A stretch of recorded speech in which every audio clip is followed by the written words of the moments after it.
오늘 말씀을 보면 하나님께서 이스라엘 백성들에게 길갈에 기념비를 세우도록 하셨습니다. 첫째, 무엇에 대한 기념비인가? 바로 홍해 사건과 요단강 사건을 기념하기 위해서 하나님께서 세우도록 말씀하신 것을 보게 됩니다. 홍해 사건을 우리는 잘 알고 있습니다. 하나님께서 홍해를 갈라 이스라엘 백성들을 건너게 한 사건 말입니다. 이스라엘 백성들을 구출하시는 하나님의 특별한 은혜 작전을 홍해 사건을 통해서 똑똑히 보여주고 있습니다. 추격해오는 바로의 군대 앞에 이스라엘 백성들은 속수무책이었습니다. 꼼짝없이 죽을 수밖에 없는 도관에 든 죄였습니다. 이스라엘 백성들이 선택할 수 있는 길은 홍해의 투신 자살에서 명예를 지키든지, 아니면 다시 바로 앞에 무릎을 꿇고 비굴하게 종노릇이나 노예 노릇을 하든지, 아니면 바로의 칼날에 무참하게 죽느냐 하는 선택밖에는 없었습니다. 절망의 순간에 하나님께서는 이스라엘 백성들을 위해서 홍해를 열어 길을 만들어 주십니다. 이스라엘 백성들이 홍해를 건넌 것은 헤엄을 쳐서 수영으로 건넌 것이 아니라 땅을 밟고 안전하게 홍해를 건널 수 있었던 것은 얼마나 신비한 일이며 놀라운 일입니까? 하나님의 기적의 역사, 기적의 현장을 이스라엘 백성들은 몸소 경험하며 그 감격에 넘쳐서 하나님 앞에 찬송을 부르는 내용을 출애굽기에서 찾아볼 수 있습니다. 그리고 또 하나, 이제 40년의 광야 생활을 끝내고 가나안 땅의 입성을 바로 눈앞에 두게 됐습니다. 그러나 그들 앞을 가로막고 있는 요단강물이 절절 흘러넘치고 있었습니다. 세상에 쉽게 되는 일이 하나도 없다고 하는 것을 다시 보여줍니다. 요단강이라고 하는 장애를 어떻게 극복할 수 있을까? 요단강을 어떻게 건널 수 있을까? 여호수아는 제사장들이 법궤를 메고, 즉 언약궤를 메고 앞서 가라, 그리고 백성들은 그 뒤를 따르라 명령했습니다. 언약궤를 맨 이 제사장들이 요단강물을 밟는 순간 흐르던 요단강물이 멈췄습니다. 신비한 일이 벌어진 것입니다. 여호수아 3장 5절에서 여호와께서 기이한 일을 행하시리니 이렇게 말씀하신 것처럼 정말로 기이한 일이 벌어졌습니다. 지금 요단강을 건너고 있는 이스라엘 백성들은 대부분 출애굽 2세들입니다. 출애굽 1세들은 광야에서 거의 다 죽었습니다. 2세대 가운데는 홍해 사건을 직접 목격하지 못한 사람들이 대부분이었을 것입니다. 부모로부터 홍해 이야기를 들었습니다. 홍해가 갈라졌다. 이스라엘 백성들이 무사히 건너고 애굽의 병사들이 홍해에 다 수장됐다. 이런 이야기를 부모님으로부터 들었을 때에, 아니 그런 일이 어디 있을 수 있겠습니까? 믿지 않았던 사람들도 있었을 것이고, 그렇습니까? 하나님의 능력이 그렇게 우리 백성과 함께 하셨습니까? 믿는 사람이 있었을 것이고, 정말로 그랬을까? 아닐까? 반신반의하는 사람도 있었을 것입니다. 이것이 출애굽 2세들의 그 심령 상태였을 것입니다. 그런데 요단강물이 멈춰 요단강을 육지처럼 그들이 건너면서 부모님이 홍해의 사건을 말씀할 때 그것이 사실이었구나, 진실이었구나, 하나님의 능력이 위대하구나, 하나님은 정말로 귀한 일을 우리 백성들에게 베푸시는구나, 그들은 그것을 비로소 깨달으면서 더 하나님을 의지하고 하나님을 높이고 하나님을 찬양하며 감격의 은혜를 누렸을 것입니다. 하나님은 여호수아에게 길갈과 그리고 물이 멈췄던 그 자리에 12돌을 세우도록 지시를 했습니다. 어깨에 맬 정도의 큰 돌을 12지파별로 가져오게 해서 그것을 쌓아 기념비를 만들었습니다. 그러면 두 번째, 왜 기념비를 만들도록 하셨는가? 그것은 자녀들에 대한 실물 교육을 시키기 위해서 그렇다라고 답을 주고 있습니다. 21절에 보게 되면 너희의 자손들이 그들의 아버지에게 묻기를 이 돌들은 무슨 뜻입니까? 하거든 너희의 자손들에게 알게 하라. 이렇게 하나님께서 말씀하셨습니다. 하나님이 홍해를 갈라 이스라엘 백성들을 바로의 손아귀에서 건졌다는 놀라운 사실, 또한 이스라엘 백성들이 요단강물 앞에서 안절부절하지 못할 때에 그 요단강물을 멈추게 해서 이스라엘 백성들을 건너게 했다는 그 사실을 그 바위돌에 새기도록 했을 것입니다. 그래서 자자손손 하나님의 능력을 그 기념비를 통해서 다시 한번 깨닫고, 우리 백성들이 하나님을 의지하고 하나님을 붙들고 살아야 될 이유를 그 자손들이 배워가면서 그 하나님을 더 깊이 사랑할 수 있도록 하셨던 것입니다. 사랑하는 성도 여러분들, 믿음 생활이 내 당대에서 끝나고 후손들에게 이어지지 않는다면 이것은 가문의 비극이라고 하는 것을 생각해야 됩니다. 우리의 믿음이 소중하다면, 그리고 이 믿음이 구원의 은혜를 이룰 수 있다면 반드시 내 자손들에게 이 믿음이 전수되어야 되는 것입니다. 자손들이 믿느냐 믿지 않느냐는 부모의 책임 여하에 있다고 하는 것을 기억하고, 내 자손들이 반드시 예수 믿고 믿음으로 살기를 소원할 수 있는 그런 부모들이 되어야 되는 것입니다. 이스라엘 백성들은 그 자손들이 하나님께서 세우도록 한 그 기념비를 통해서 그들이 하나님의 능력을 보지 못했지만 본 것처럼, 요단강물이 멈춰지는 것을 보지 못했지만 본 것처럼 그렇게 믿도록 하셨던 것을 알 수가 있습니다. 자녀의 신앙교육은 부모로부터 하는 것이 가장 효과적입니다. 그래서 그 기념비를 통해서 부모가 자식에게 교육을 하라는 것입니다.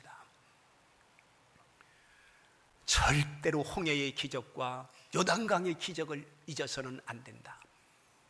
하나님이 우리와 함께 하시고 생생히 우리 민족을 도우신 그 하나님의 은혜를 결코 저버릴 수 없다고 하는 것을 기념비를 통해서 교육하도록 했던 것입니다.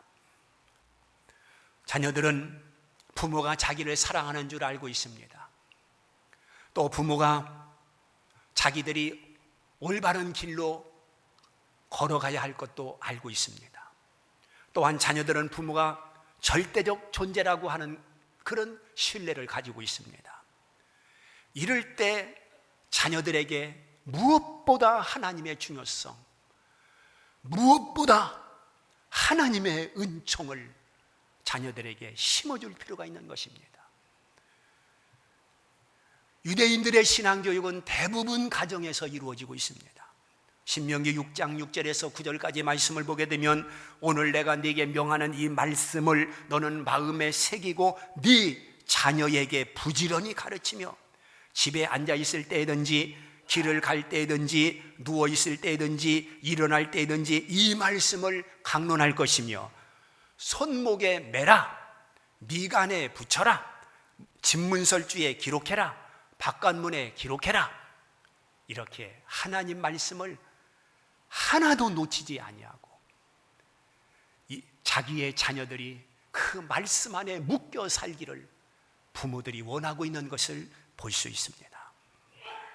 사랑하는 성도 여러분, 이렇게 이스라엘 백성들은 철저히 부모로부터 그 자식들이 하나님을 배울 수 있었고, 하나님을 배워가는 그들은 당당히 역사의 주인공으로 오늘 서 있는 것을 볼 수 있습니다. 그러면 세 번째, 무엇을 가르쳐야 하겠는가? 좀 더 구체적으로 말씀하고 있는데 24절에 보니까 하나는 땅의 모든 백성에게 여호와의 손이 강하신 것을 알게 하며 그랬습니다. 여호와의 손이 강하다, 이것을 자식들이 알게 하라는 것입니다. 어떤 나라, 어떤 민족, 어떤 백성도 하나님을 결코 이길 수는 없다. 그것은 여호와의 손은 강하기 때문에 하나님의 능력을 의지하고 신뢰한다면 결코 패할 수 없다. 그것을 자녀들에게 심어주라는 것입니다. 너는 절대 하나님을 떠나서는 살 수 없다. 여호와의 손에 붙들려 살아야 된다. 여호와의 손이 모세의 손과 함께 할 때에 어떤 일이 일어나는 줄 아느냐? 모세의 손이 높이 들려지면 이스라엘이 이기고, 모세의 손이 내려지면 아멜렉이 이기고, 결국 이스라엘이 승리할 수 있었던 것은 모세의 손을 하나님께서 붙들어 사용할 때 이스라엘이 승리했단다. 이러한 미디안 전쟁을 자식들에게 교훈하라고 했습니다. 이렇게 여호와의 손이 강하다는 것을 자녀들에게 심어주면 그 자녀들이 어떤 위기 때 하나님의 이름을 부르고, 어떤 문제가 생겼을 때 하나님을 찾고, 또한 인생길 가운데 힘들고 고통스럽고 어려운 일이 생겼을 때 그 하나님을 바라볼 수 있는 믿음의 눈을 가지고 결국은 실패가 아니라 승리할 수 있다고 하는 것을 자신 있게 하나님께서 여호수아를 통해서 이스라엘 백성들에게 일러주고 있는 것입니다. 오늘 너무도 많은 사람들이 안 된다, 할 수 없다, 해서 되겠느냐라고 하는 부정 논리에 빠져 살고 있습니다. 그러나 하나님을 믿는 하나님의 백성들은 하나님이 도우시면 능치 못한 일이 없다. 하나님이 함께 하시면 왜 안 되겠느냐? 이런 믿음으로 결국은 승리할 수가 있는 것입니다. 아무리 똑똑하고 잘나고 그리고 인간적으로 발버둥을 친다 할지라도 하나님이 막으시면 될 수 없다.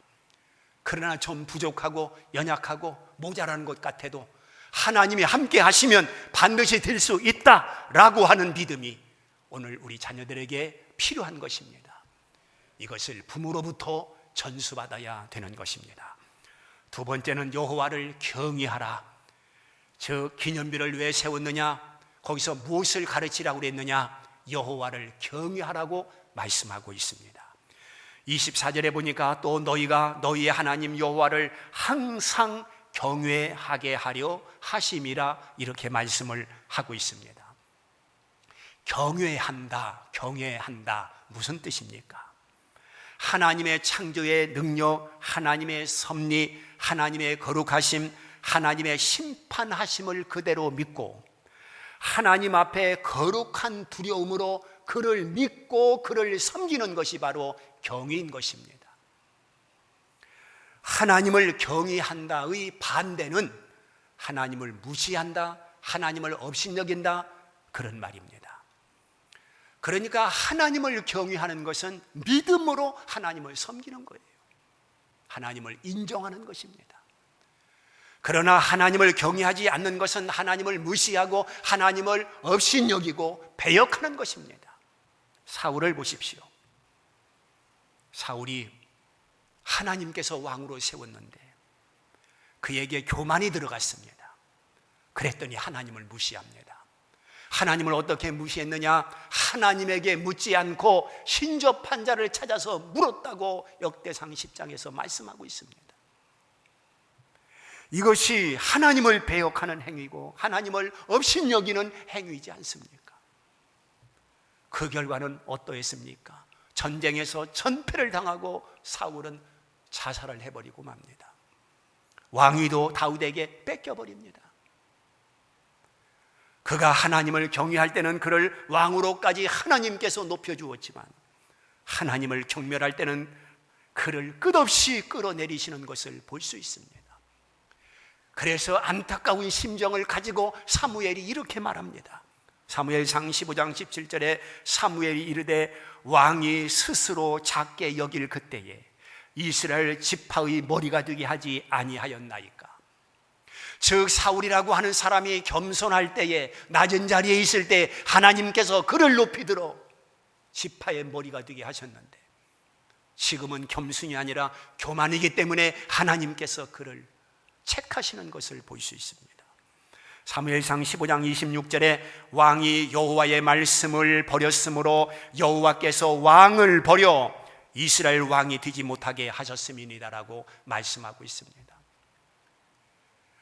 왕이 하나님의 말씀을 버리니까 하나님도 당신을 버렸다는 거예요. 여호와를 경외하고 안 하고가 죽고 사는 문제가 달려있다고 하는 것을 알 수 있습니다. 여호와를 경외하고 안 하고가 자리가 보존되느냐 보존되지 못하느냐, 결과가 거기에 있다는 것을 우리에게 보여주고 있는 것입니다. 이스라엘 백성들은 그 자손들이 하나님을 경외하는 것이 최고의 복이라고 여기고 하나님을 경외하며 살도록 가르치라는 것입니다. 기념비까지 세워서 가르치라는 것입니다. 사랑하는 성도 여러분, 내 자녀들이 지혜롭기를 원합니까? 지혜로워서 공부도 잘하고 지혜로워서 세상에서 그 지혜를 가지고 성공을 하고, 모든 부모들이 자녀에 대한 그런 기대를 가지고 있을 것입니다. 그러면 그런 지혜와 그런 지식이 어디서 옵니까? 잠언서 1장 7절에 보면 여호와를 경외하는 것이 지식의 근본이라고 알려주고 있습니다. 또한 시편 111편 10절 말씀을 보면 여호와를 경외함이 지혜의 근본이라고 알려주고 있습니다. 우리가 세상을 살아갈 때 지식이 필요합니다. 지혜가 필요합니다. 그런데 그 지식과 지혜는 여호와를 경외할 때 하나님이 주시는 것으로 약속이 되어 있다는 것을 기억해야 됩니다. 내 아이가 수학을 잘하고 영어를 잘하고 대단하게 보입니다. 그러나 그것보다도 여호와를 경외함으로 얻어지는 지식과 지혜가 우리는 세상에서 지혜대로 지식대로 살아 승리할 수가 있는 것임을 알아야 됩니다. 하나님을 모르는 것이 무식입니다. 하나님을 모르는 것이 인생 실패입니다. 인생 실패로 끝나는 것이 아니라 영원 실패로 마감이 된다는 것을 기억해야 됩니다. 인간의 본분이 무엇입니까? 전도서 12장 13절에 보게 되면 하나님을 경외하는 것이 모든 사람의 본분이라고 말씀하고 있습니다. 사람의 도리가 하나님을 경외함으로 사람의 도리를 알 수 있다는 것입니다. 그래서 하나님께서는 하나님을 경외하도록 당신의 자녀들을 가르치라고 말씀하고 있는 것입니다. 우리는 하나님을 경외하며 사는 것이 나의 가치관이다. 우리 자식들의 가치관도 하나님을 경외하며 사는 것이다. 이것을 못 박아야 되는 것입니다. 시편 33편 8절에 세계의 모든 거민은 그를 경외할지어다라고 선포하고 있는 것을 볼 수 있습니다. 내 자식이 사랑스럽다면, 그리고 내 자식이 세상에서 잘 되기를 원한다면 하나님의 손이 내 자식을 떠나지 않고 하나님의 손에 붙들려 살 때에 반드시 성공적인 자녀들이 될 수가 있는 것입니다. 왜 그렇습니까? 여호와를 경외하는 자는 복이 있다라고 시편 112편에서 말씀하고 있습니다. 그 후손이 땅에서 강성한다는 거예요. 또한 부와 재물이 그 집에 있을 것이라는 것이에요. 사람들이 요구하고 욕구하고 있는 모든 것들이 여호와를 경외함으로 말미암아 하나님이 주시는 선물로 기록되고 있는 것입니다. 하나님은 이스라엘 백성들이 모든 면에서 탁월하기를 원하시고 그 자손들이 번성하며 잘 되기를 원하셨습니다. 그래서 네 자녀들을 하나님을 경외하도록 만들라고 당부하고 있는 것입니다. 하나님께서는 이스라엘 백성들에게 수학을 잘해라, 영어를 잘해라, 과학을 잘해라 그런 말씀을 하시지 아니하시고 하나님을 경외해라, 여호와를 경외해라 이렇게 말씀하고 계시는 것입니다. 그러므로 이스라엘의 부모님들이 가정을 통해서 자녀들에게 신앙교육을 시키고 있었던 것처럼 오늘 우리도 가정에서 신앙교육이 꼭 이루어져 자녀들이 어렸을 때부터 부모님들의 신앙을 이어받아 좌루나 우루나 치우치지 아니하고 믿음의 길을 걸어갈 수 있도록 만들어 주어야 되는 것입니다. 그 자녀들이 성장해서 엉뚱한 길로 갈 때에 그때 후회하지 말고, 또한 자녀들이 인생 실패, 인생 낙오자가 되어 폐인처럼 될 때 그때 후회하지 말고, 내 자녀들에게 무엇보다도 신앙교육을 시켜서 올바로 가게, 올바로 살게 만드는 것이 얼마나 중요한가를 깨달아야 되는 것입니다. 만약에 가정에서 자녀들에게 신앙교육을 충실하게 시킬 수 없다고 한다면 하나님께서 교회를 세우시고 교회를 통해서 자녀들이 신앙교육을 받도록 하신 것을 기억해야 됩니다. 우리 아이들의 장래를 위해서 학교를 보내지 않습니까? 장래를 위해서 학원에 보내지 않습니까?